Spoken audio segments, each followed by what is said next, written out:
Okay, good evening. So this is normally the part where I would welcome everyone and say that we're going to wait a few minutes and that anyone who would not want to be recorded should turn off their cameras now because we record these meetings.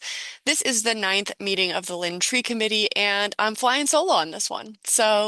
I would like to just share a few slides and a few sentiments from my time here in Lynn as the Urban Forestry Fellow, and I will be super quick with it and I will upload the video so folks who are watching later can revisit and hear an update if they were unable to make the meeting time.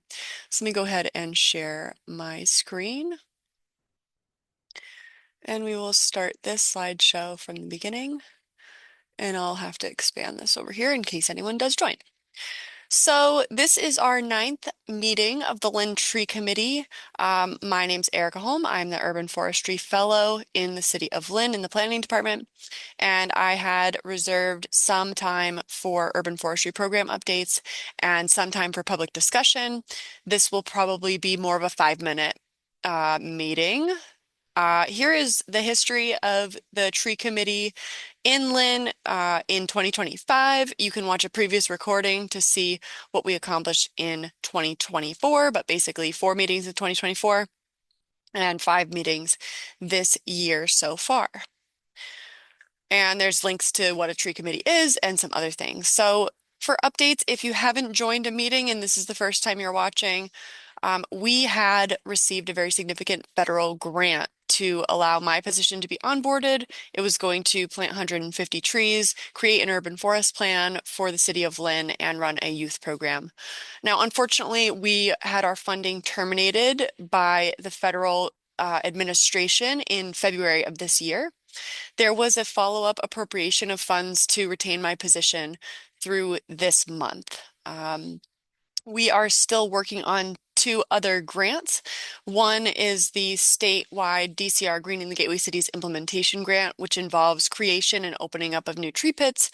And then the Greening the Gateway Cities program plants trees in those prepared pits. And we are making really excellent progress on that, looking to finish up at the end of June this fiscal year. We completed a tree health survey done by certified arborist Jim MacArthur, and we identified 205 trees in need of some serious attention here in Lynn. And those surveys, that survey has been looked at for the data that it provided, and we are going to be working on addressing some of those management actions in the coming years. We also are very proud to have received our designation as our 35th year of part of the Tree City USA program through the Arbor Day Foundation.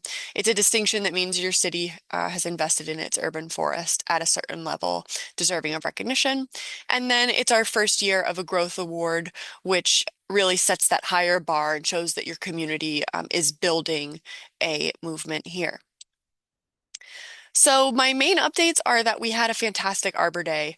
There's nothing I love more than Arbor Day. So we had the Roca Inc. kids. Thank you, Justin, Maria, Bobby, Nick, and the other participants of Roca over the years who have done a lot of work in the community. You can see we had a lot of fun pre-digging the hole for our Galaxy Magnolia, which we planted. I'll get to that on the next slide. We also pruned trees and we had a volunteer climber come down and demonstrate climbing arboriculture to the Roca kids. So thank you for their work, but also thank you to those of us who helped coordinate this event and prepare for this one, which was the April 29th Arbor Day celebration. That is a requirement to gain the Arbor Day Tree City USA recognition every year. And so this year we were so thrilled to honor Deb Ruggiero with this Galaxy Magnolia and have several classes from the 100 Bennett Street School come out and sing a song about trees, check out the table, talk to me, water the tree. They did an excellent job. You can see in this photo watering the tree in, and we had a lot of proclamations and photos and a lot of community members and staff members of the City of Lynn come out to support the work that we had done. And a special thank you to first the DCR Greening the Gateway Cities program. They planted 5 other trees on this site on this day and dedicated crew time, the mulch. They helped us with planting the magnolia, and you can see one of the DCR Greening the Gateway Cities program crew members, Stephen, who actually is a Linner himself, helped plant this tree. So thank you to the DCR Greening the Gateway Cities program, both for our state grant that we're working through right now and also for their support of our Arbor Day celebration.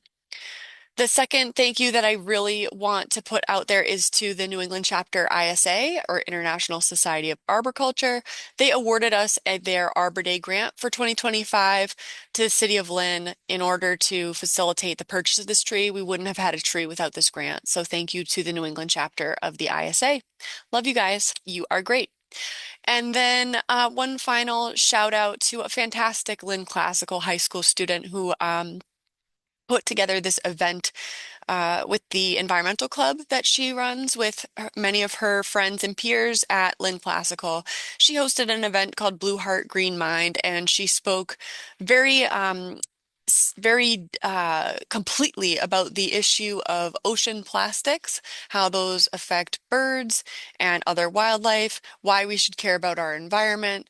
We had a little bit of discussion about Kings Beach and Lynn as a coastal city, and Abigail invited me to come and speak about urban forestry, where we discussed urban heat islands and additional reasons why and how to take care of the environment in the city. So thank you to Abigail. Your future is so bright, and thank you for running the environmental club and putting together such a wonderful event. The last thing I'd want to say with this meeting of just me is that it has been a real honor to serve the city of Lynn. I came here in June of 2024 and really tried to give it my best shot at starting an urban forestry program here through the planning department, but in collaboration with many other departments and most importantly, the constituents in the city of Lynn.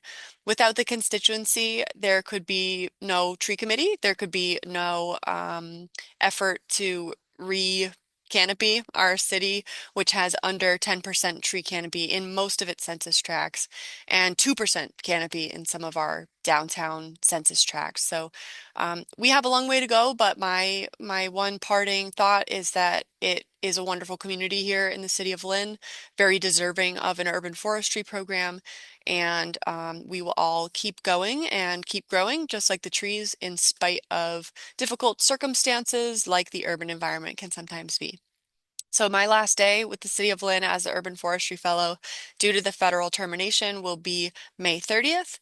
After that, please direct any communications that you may have about trees if they require immediate action to the Lynn DPW, Department of Public Works. And anything about the planning side of urban forestry, you can contact the Lynn Planning Department. So just check out their website, check out our website, and you will be able to find additional contact information for other members of the team here. And I think that there is a future that's very bright for urban forestry in the city of Lynn. It may take a while, but we will get to a place where we can have a healthy environment and environmental justice for everyone who lives in this wonderful city. So with that, I will log off and upload this recording, and I hope to see many of you in the future. Have a wonderful evening. Thank you.